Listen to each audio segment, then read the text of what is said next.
आज के क्लास में हम लोग महात्मा गांधी के दर्शन में जो ईश्वर विचार था, सत्य और ईश्वर का जो विचार था, उसे हम लोग आज आगे बढ़ाएंगे और यह देखेंगे कि ईश्वर के अस्तित्व के लिए महात्मा गांधी क्या प्रमाण देते हैं और ईश्वर के गुण के बारे में उनके क्या विचार हैं।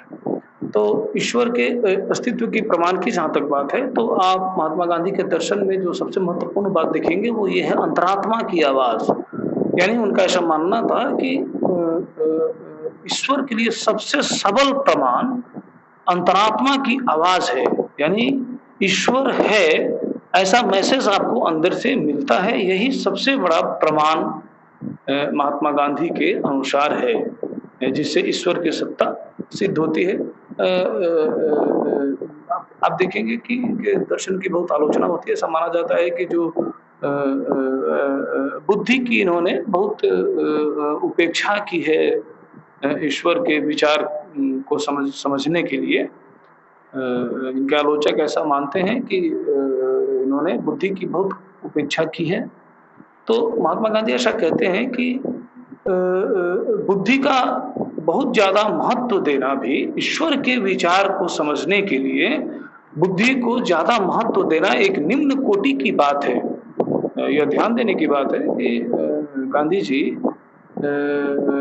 ईश्वर विचार को समझने के लिए जो तर्क प्रस्तुत किए जाते हैं और जिनकी आलोचनाएं होती हैं, और आप देखेंगे कि धर्म दर्शन जब आप पढ़ेंगे या ईश्वर के समर्थन के लिए जो आप प्रमाण पढ़ेंगे तो उसमें बहुत तरह के विचार आएंगे और एक दूसरे के मत को काटा जाएगा। तो उसमें महात्मा गांधी का ऐसा कहना है कि जब आप बुद्धि के अनुसार ईश्वर को देखने का प्रयास करेंगे तो बुद्धि में वो क्षमता उतनी नहीं होगी कि वो अल्टीमेटली ईश्वर के अस्तित्व को प्रमाणित करे, बजाय इसके कि वो ईश्वर से आपका विश्वास ही उठा सकती है। यहाँ तक यह मानते हैं कि बुद्धि पे ज्यादा विश्वास करना और बुद्धि के द्वारा ईश्वर के अस्तित्व को समझने का प्रयास करना खतरे से खाली नहीं है। इसलिए ये अंतरात्मा की आवाज के आधार पर ईश्वर को समझने का या उसके द्वारा ईश्वर की सत्ता सिद्ध करने का ये प्रयास करते हैं। ये ऐसा मानते हैं कि जब भी आप कोई गलत कार्य करने जा रहे होंगे तो आपको मैसेज मिलता है कि नहीं ये गलत है, आप ना करें। कोई शुभ कार्य करने जाएंगे तो मैसेज मिलेगा, दिमाग आपको कहेगा कि हाँ ये काम सही है, आप कीजिए। यानी कि अंतरात्मा की आवाज पे बहुत ज्यादा बल देते थे और उसके अनुसार ईश्वर की सत्ता सिद्ध करना चाहते थे। लेकिन ऐसा भी नहीं है कि इनके दर्शन में जो बुद्धि का जो भूमिका है उसे बिल्कुल नजरअंदाज किया गया है। ये कारणता युक्ति जो दिया जाता है उसके भी समर्थक होते हैं। ये कहते हैं कि हाँ, जब हम अपने बारे में विचार करते हैं कि मेरी उत्पत्ति कैसे हुई, तो मैं अपने माता पिता पे जाता हूँ, फिर माता पिता कैसे हुए, उनको किसने उत्पन्न किया। तो जब लास्ट में मैं पहुँचता हूँ तो मैं यह देखता हूँ कि इस जगत की जो सृष्टि है वो प्रथम व्यक्ति का जो जन्म हुआ, प्रथम जीव का जो जन्म होता है, उसके लिए ईश्वर उत्तरदायी होते हैं और वहाँ से वो जवाब जो मिलता है वो ईश्वर के लिए एक ईश्वर के अस्तित्व के लिए प्रमाण के रूप में हमारे सामने आता है कि हमारे उत्पत्ति का कारण हमारे माता पिता हो सकते हैं, लेकिन प्रथम जीव की उत्पत्ति के कारण ईश्वर ही हो सकता है। तो कारणता युक्ति जो दी जाती है, जो ईश्वर के अस्तित्व के समर्थन में, उसका ये समर्थन करते हैं। फिर आप प्रयोजनवादी जो तर्क होते हैं कि विश्व में जो विभिन्न तरह के सामंजस्य देखने को मिलता है, विश्व में जो व्यवस्था देखने को मिलती है, जिसे हम प्रयोजनवादी तर्क भी कहते हैं कि विश्व में एक व्यवस्था और एक प्रयोजन है, विश्व एक लक्ष्य की ओर बढ़ रहा है। एक उस लक्ष्य का कारण कोई चेतन सत्ता ही होना चाहिए जो विश्व में एक व्यवस्था और गति प्रदान करे और विश्व को एक लक्ष्य की ओर ले जाए। तो उस चेतन सत्ता के रूप में ईश्वर की सत्ता स्वीकार की जाती है और वो एक ईश्वर के अस्तित्व के लिए प्रमाण होता है। इसे भी महात्मा गांधी स्वीकार करते हैं। लेकिन जो सबसे ज़्यादा इन्हें जो जो जो तर्क पसंद है, वो नैतिक जो तर्क है, वो पसंद है। जिसमें जो चर्चा पहले भी कुछ देर पहले हुई, जिसमें ये कहा गया कि अंतरात्मा की आवाज़ से जो हमें मैसेज मिलता है वो सबसे सबल प्रमाण होता है ईश्वर के अस्तित्व को सिद्ध करने के लिए। उसमें वो यह दिखाते हैं कि जब हम शुभ कार्य करते हैं तो एक आत्मिक संतुष्टि होती है, और जब हम अशुभ कर रहे होते हैं, कोई गलत कार्य कर रहे होते हैं, तो महात्मा गांधी ऐसा मानते हैं कि कोई भी व्यक्ति ऐसा नहीं है जो अशुभ कार्य करने जाए तो उसके सामने एक रुकावट, मानसिक रुकावट पैदा न हो। सारे व्यक्तियों के सामने गलत कार्य के समय एक मानसिक रुकावट, यानी कि एक अंतरात्मा की जो आवाज़ है जो उन्हें रोकती है, यह ईश्वर की सत्ता को सिद्ध करने का सबसे सबल तर्क है। इस आधार पे वो नैतिक युक्ति के द्वारा कारणता और प्रयोजनवादी जो युक्ति है उससे ज़्यादा बल देते हैं ये। यानी कि बुद्धिवादी जो तर्क प्रस्तुत किया जाता है बुद्धि के द्वारा ईश्वर को समझने का, उसे यह कम महत्व देते हैं, और अंतरात्मा की आवाज़ के द्वारा जो ईश्वर को समझने का जो प्रयास किया जाता है उस पर महात्मा गांधी अधिक बल देते हैं। ऐसा महात्मा गांधी का दर्शन ये हमें कहता है। फिर उपयोगितावादी जो दर्शन है, जो तर्क है कि हमारी जो आवश्यकताएं हैं वो केवल भौतिक और शारीरिक आवश्यकताएं तक ही सीमित नहीं है, इससे भी बढ़ के जो मानसिक जो जिज्ञासा होती है उसको शांत करने की आवश्यकता हमें पड़ती है, और इस वजह से भी ईश्वर का विचार हमारे सामने आता है और एक तर्क के रूप में प्रस्तुत हम लोग करते हैं। उपयोगितावादी प्रमाण जिसे हम कहते हैं कि उसके आधार पे कि मानसिक जिज्ञासा को शांत करने के लिए, और शारीरिक भौतिक जिज्ञासा, भौतिक आवश्यकताएं तो तृप्त होती ही हैं, तो कौन इसके पीछे जिम्मेवार है, या मानसिक जिज्ञासा जो है वो ईश्वर विचार से संतुष्ट होता है। तो इस तरह से ईश्वर के की सत्ता अगर नहीं होता तो ऐसा नहीं होता, ये माना जाता है। तो उपयोगितावादी जो प्रमाण है वो भी ईश्वर की सत्ता सिद्ध करते हैं, लेकिन फाइनली अंतरात्मा की जो आवाज़ है, इस पे आप छात्रों को ज़्यादा ध्यान देना है कि महात्मा गांधी के दर्शन को जब आप पढ़ रहे होंगे या कहीं लिख रहे होंगे तो आप यह जोर देकर विशेष तौर पर आपको बताना होगा कि अंतरात्मा की आवाज़ क्या इनके दर्शन में ज़्यादा महत्व है। बुद्धि का भी महत्व है, लेकिन इनका ऐसा मानना है कि बुद्धि के आधार पे ही केवल आप देखने का प्रयास करेंगे, ईश्वर को प्रमाणित करने का प्रयास करेंगे, तो आपको उतनी सफलता नहीं मिलेगी जितनी आप अंतरात्मा की आवाज़ को पकड़ने का प्रयास करें। और जब आप इनके दर्शन को आगे पढ़ेंगे तो देखेंगे कि आप अहिंसा धर्म का पालन करने में जिस साहस का और जिस अनुशासन की आवश्यकता होगी, वो बगैर आंतरिक शक्ति के वो संभव ही नहीं है। और वो आंतरिक शक्ति कहाँ से आएगी? वो आंतरिक शक्ति इस अंतरात्मा की आवाज़ को पकड़ के, उसको समझ के और अपने अंदर विकसित की जाएगी, तभी ये संभव होगा कि आप अहिंसावादी बन पाएंगे, आप अनेक तरह के कष्ट सह पाएंगे। अहिंसा को जब आप अपनाएंगे तो आपको बहुत तरह के कष्ट भी सहने पड़ेंगे। सत्य और अहिंसा का इनका विचार आप देखेंगे आगे। और जैसा कि आप महात्मा गांधी के जीवन से भी परिचित होंगे कि ये गोली बंदूक के सामने भी खड़े होके बैठ के धरना देते थे, और कोई हिंसात्मक कार्रवाई नहीं होती थी इन लोगों के द्वारा।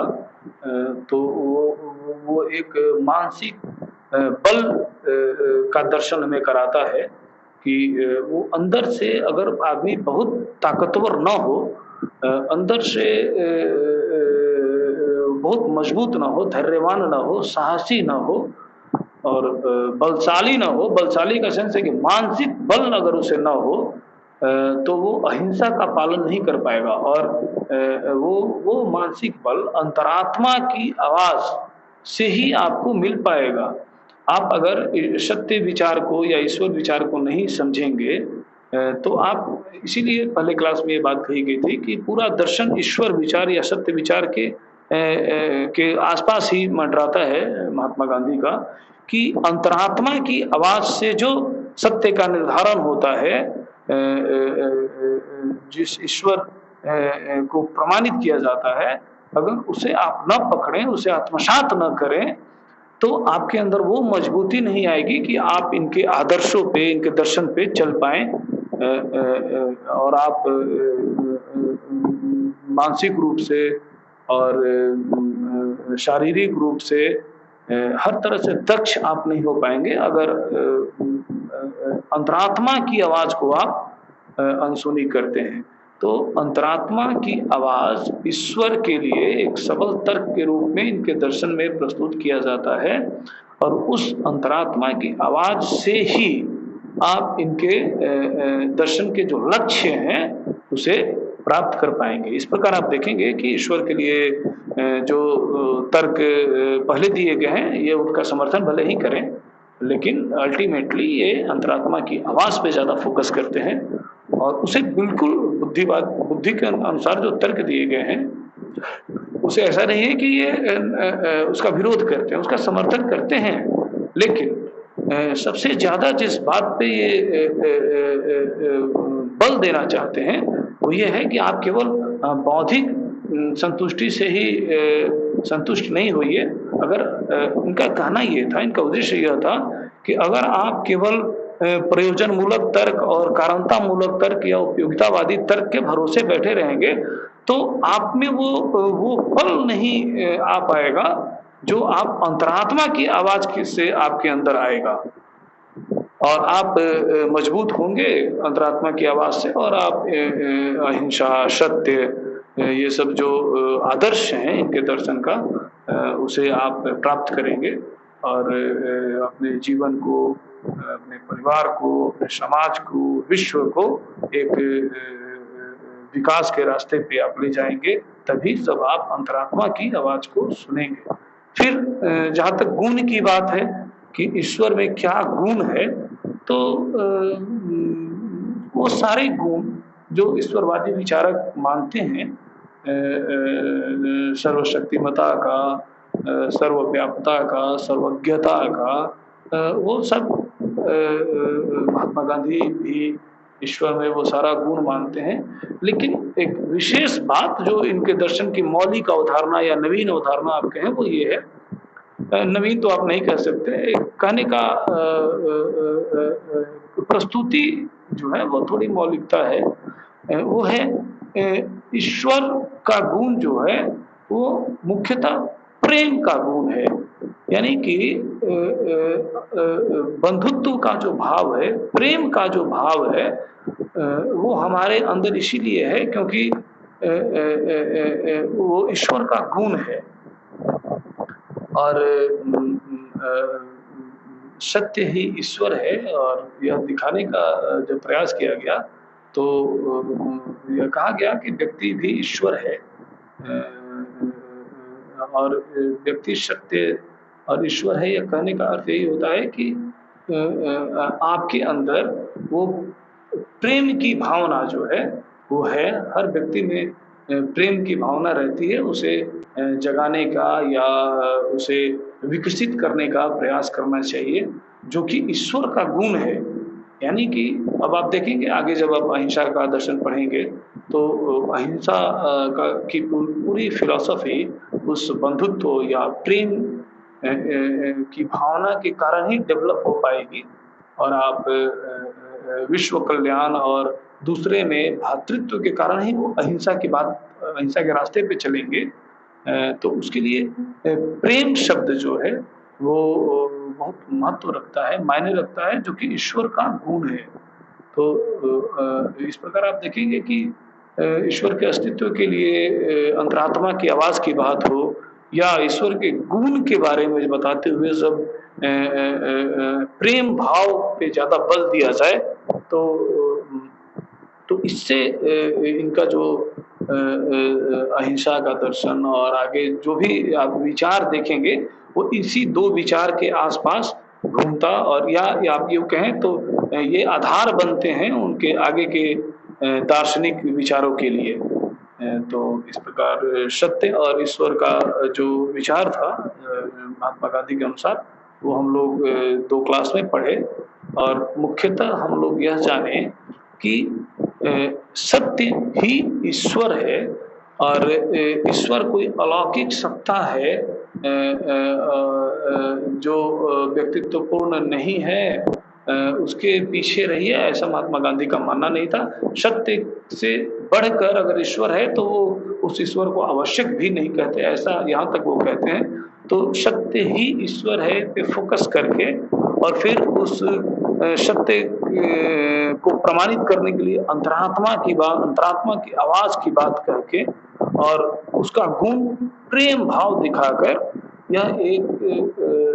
आधार तैयार करते हैं, जिसके आधार पे ये अपने पूरे आगे के दर्शन को रखेंगे। और आप देखिएगा कि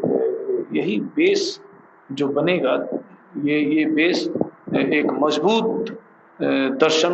आपके सामने रखेगा, जो देखने में तो सरल होगा, सहज होगा, लेकिन वो बहुत ही उपयोगी और लाभकारी। उपयोग तो आप देख चुके हैं कि ऐसा माना जाता है, सारे लोग ऐसा मानते हैं कि भारतवर्ष को आज़ाद कराने में महात्मा गांधी के अहिंसा विचार का जो योगदान रहा है, वो सबसे बेहतर योगदान था। बहुत योगदानों में एक प्रमुख स्थान रखता है, ऐसा आप इनके दर्शन में देखेंगे। तो वो अहिंसा विचार जो कितना फेमस हुआ है, उसके लिए इन्हें बहुत मेहनत करना पड़ा है, और अपने विचारों को एक सरल तरीके से प्रस्तुत करना पड़ा है, जिसमें आप देखेंगे कि ईश्वर से ज़्यादा सत्य को महत्व दिया जा रहा है। बौद्धिक युक्ति की जगह पे अंतरात्मा की आवाज़ को महत्व दिया जा रहा है। ईश्वर के जो गुण होते हैं, जिसमें सर्वशक्तिमता, सर्वज्ञता और सर्वव्यापता, दयालु, परोपकारी वाली जो बात है, उसको भी मानते हुए प्रेमत्व को, प्रेम भाव को जो महत्व दिया गया है, इसी के कारण ये एक मजबूत दर्शन आपके सामने और एक उपयोगी दर्शन आपके सामने रखने में सफल सिद्ध होते हैं। धन्यवाद।